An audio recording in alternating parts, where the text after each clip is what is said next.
العقوبة الخامسة ان القرعة بنت اللذينة عارفة ان الاهلي امام عاشور ومروان عطية اللي الاتنين مصابين وهيقعدوا شهر ونص مش هيلعبوا مع النادي الاهلي. راحت عملت القرعة بقى اللئيمة، راحت حاطة في الفترة اللي مش موجود فيها الاتنين لعيبة دولت ماتش مهم زي ماتش بيراميدز. شفت لقم الفلاحين، بلاش اقول لهم حاجة تانية، اصلها بتشجع الزمالك فلازم تفرم الاهلي،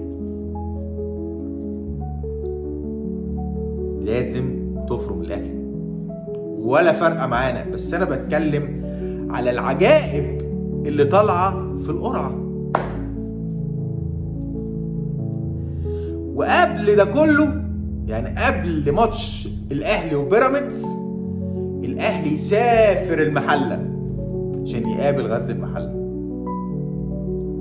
وهيلعب الساعه 5 في شهر اغسطس شهر 8 عشان الاهلي يبقى في منتهى الارهاق وهو بيلعب بيراميدز، عشان تبقى في عصبيه في الاداء لعيبه النادي الاهلي، عشان يبقى في اصابات في لعيبه النادي الاهلي، عشان يبقى في انذارات للعيبه النادي الاهلي، عشان يبقى في ايقافات للعيبه النادي الاهلي، وبالتالي يترتب عليها نتائج سيئه.